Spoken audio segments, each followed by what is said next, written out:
نحمده ونصلي ونسلم على رسوله الكريم اما بعد فاعوذ بالله من الشیطان الرجیم بسم اللہ الرحمن الرحیم۔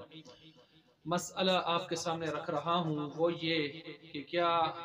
ایک شادی کے بعد دوسری شادی تیسری، کیا اس کی شرعاً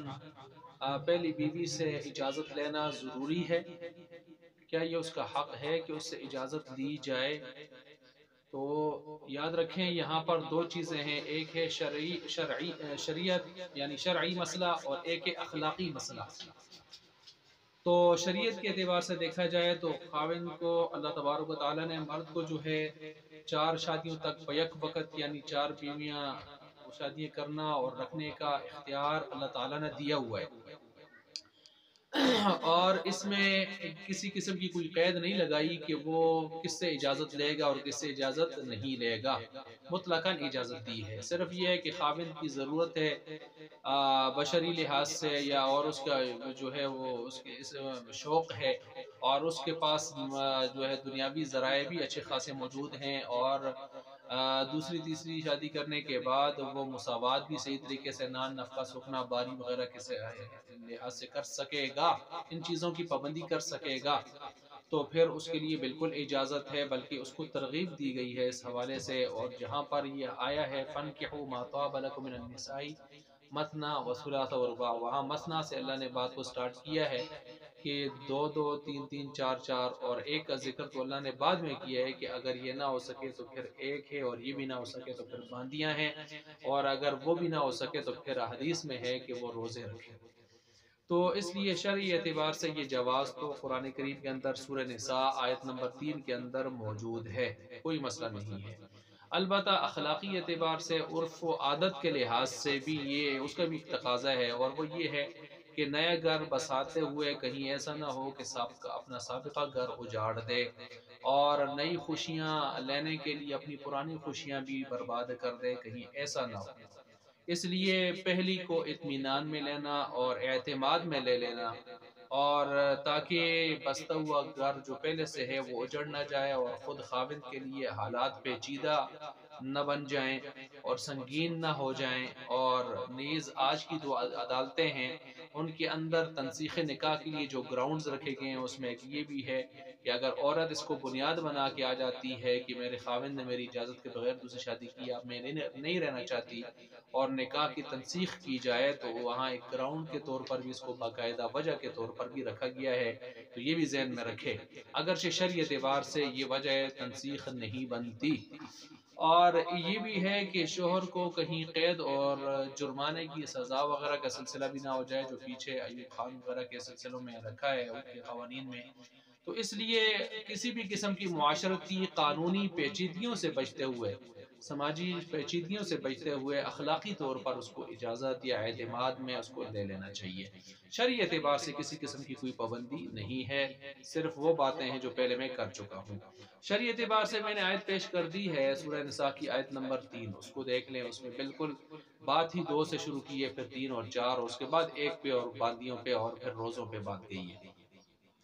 دوسرا یہ کہ آپ علیہ السلام کی ترتیب دیکھ لیں کہ آپ علیہ السلام نے 20 سے اوپر نکاح فرمائے ہیں، اور آپ کی بیک وقت 9 11 بیویاں اور باندیاں اس کے علاوہ، آپ علیہ السلام کی ترتیب بھی دیکھ لیں۔ پھر اسی طرح آپ سوائے چند صحابہ کے، ان کو چھوڑ دیں چند صحابہ کو، باقی تمام صحابہ کو دیکھیں تو ان کی 2 2 3 3 4 4 بیویاں، بلکہ جو ہے جب وہ فوت ہو جاتی ہیں یا طلاق ہو جاتی ہے تو پھر اس کے بعد اور بھی کئی شادی کرتے، 3 7 7 8 8 9 9 بیویاں بھی ان کی ہوئی ہیں۔ تو اس لحاظ سے اگر ترتیب دیکھی جائے تو اسی طرح ہے۔ عربوں کے ہاں آج بھی یہ سلسلہ رائج ہے، وہاں پر آج بھی دیکھنے میں آتا ہے عربوں کے ہاں کہ وہاں 2 2 3 3 کئی شادیاں ان کی ہوتی ہیں، مگر پاک و ہند بر صغیر میں، پاکستان میں، عجم دنیا کے اندر، ان کے اندر عیسائیت اور ہندوازم کے اثرات زیادہ آئے ہیں، تو اس وجہ سے یہ جیسے عیسائیت کے ہاں یہ ہے کہ شادی ایک ہی ہوگی، اور اس کے بعد بے شک روزانہ منہ 10 سے بھی کالا کرتا رہے تو کوئی مسئلہ نہیں ہے، لیکن شادی ایک ہونی چاہیے۔ باقی 4 تک شادیوں کی اجازت، اس کے اندر بہت زیادہ مصلحتیں بھی ہیں اور بہت ساری حکمتیں بھی رکھی گئی ہیں۔ آج دیکھیں 2/3 سے زائد جو ہمیں لڑکیاں بغیر نکاح کے نظر آ رہی ہیں، اور وہ بال سفید کر چکی ہیں، ان کے گھر نہیں بس رہے، تو اس کی ایک وجہ یہ بھی ہے۔ اور بہت سی معصیت کی زندگی گزار رہی ہیں، زنا وغیرہ کی زندگی، اور اسی طرح شرح پیدائش بھی دیکھا جائے تو بچیوں کی زیادہ ہو رہی ہے، اور مردوں کی اموات بھی تقریباً زیادہ ہو رہی ہیں، کیونکہ خطروں کے کھلاڑی میدان کے شاہ سوار مردی ہوتے ہیں، تو عام طور پر ایکسیڈنٹ وغیرہ دوسرے تیسرے واقعات بھی انہی کے یا لڑائی جھگڑے کے اندر اس قسم کے سلسلوں میں یہی مرد مر رہے ہیں۔ بلکہ اگر آپ روایات کو دیکھیں تو قرب قیامت میں آپ علیہ السلام نے فرمایا نا کہ ایسا وقت بھی آئے گا کہ ایک مرد 50 عورتوں پر کفیل ہوگا، تو وہاں پر کیونکہ جنگوں کے اندر وہ مرد مارے جائیں گے اور ایک مرد کم رہ جائیں گے اس لحاظ سے۔ تو بہرحال یہ تو تاکہ امت محمدیہ کی بھی کثرت ہو، نئی نسل وغیرہ اس کی بھی جو ہے کثرت ہو، کیونکہ وہ بھی مطلوب ہے کہ تم ایسی عورتوں سے نکاح کرو جو زیادہ محبت والی اور زیادہ اولاد جننے والی ہوں، کہ میں فَإِنِّي مُكَاثِرٌ بِكُمُ الْأُمَمْ تمہاری کثرت کے ساتھ القیامت کے دن جو ہے فخر کر سکوں۔ اچھا، اسی طرح مرد کے اندر چونکہ شہوانہ قوتیں اور یہ چیزیں زیادہ ہوتی ہیں بنسبت عورت کے، تو اس لیے بھی اس کے لیے اجازت رکھ دی گئی، تاکہ ایک سے اگر وہ پوری نہ ہو سکیں تو دو تین، پھر اس طرح اسی طرح ایک مرد جو ہے وہ 4 عورتوں کو حامل امید والی کر سکتا ہے، لیکن ایک عورت اس الٹ نہیں ہو سکتا،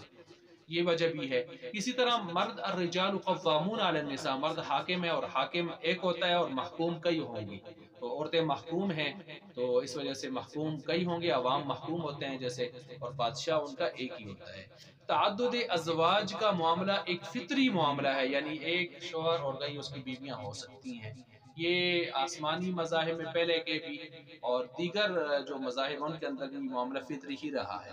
سابقہ امتوں میں اگر آپ دیکھیں گے حضرت سلیمان علیہ السلام کی 90 بیویاں، یا اس سے بھی داؤد علیہ السلام کی 100 یا 1000 اس سے بھی اوپر بیویاں ہیں، اور اسی طرح آپ دیکھیں جب یہ آیت نازل ہوئی نا فَانكِحُوا مَا طَابَ لَكُم مِنَ النِّسَاءِ مَثْنَىٰ وَثُلَاثَ وَرُبَاعَ، تو بعض حضرات ایسے بھی تھے کہ جن کے نکاحوں میں 8 بیویاں، 5 بیویاں، 10 بیویاں بھی ایک نکاح میں تھیں، اور وہ رو رہے تھے کہ میں 10 میں سے کن 4 کو چھوڑوں اور کن 6 کو جدا کر دوں، لیکن پھر شام تک جدا کرنا پڑا اس لحاظ سے،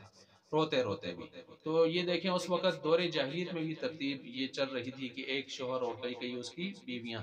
تو اور دنیا کے کسی بھی میں نے کہا آسمانی یا غیر آسمانی مذہب کو اگر آپ دیکھیں گے، مہذب مذہب ہو تو اس کی تہذیب یافتہ جو مذہب ہو کوئی بھی، اس میں کئی کی بیویاں تو رہی ہیں ایک شوہر کے لیے، لیکن الٹا نہیں ہوا کہ ایک عورت ہو اور کئی شوہر، اس طرح نہیں رہا۔ ہاں دور جاہلیت میں پیشہ ور عورتیں ان کو چھوڑ دیں، وہ شاذ واقعات ہیں، یا ہندوازم میں بعض بغیرت اور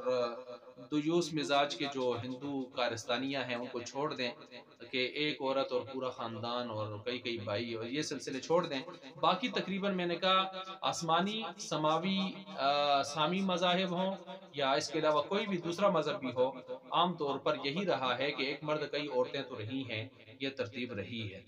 اور پھر اسی طرح جو یہ بھی دیکھ لیں کہ عورت کبھی بانجھ ہوتی ہے تو اولاد کی ضرورت پیش آتی ہے اس لحاظ سے، تو عورت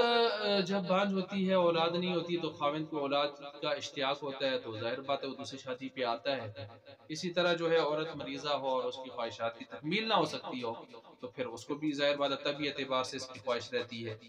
اور اسی طرح کوئی قریبی رشتہ دار عورت ہو اور چاہتا ہو کہ میں اس کی معاونت کروں، اور معاونت کے لیے چونکہ اس کی غیر محرم بھی ہے، رشتہ دار تو ہے لیکن غیر محرم ہے، تو وہ اس کو حرم میں لا کر اس کی اچھی طریقے سے اس کی خدمت بھی کر سکتا ہے۔ بہرحال یہ بہت ساری، یہ تو میں نے چند وجوہات آپ کے سامنے رکھی ہیں، حکمتیں اور مصلحتیں زیادہ ہیں کہ مرد کو 4 شادیوں کی تاکہ اجازت کیوں دی گئی۔ تو بہرحال یہ اصل مسئلہ جو آپ کے سامنے رکھنا تھا کہ پہلی بیوی سے شرعاً اجازت لینا کوئی ضروری نہیں ہے، البتہ اخلاقاً عرفاً اس کو اجازت لے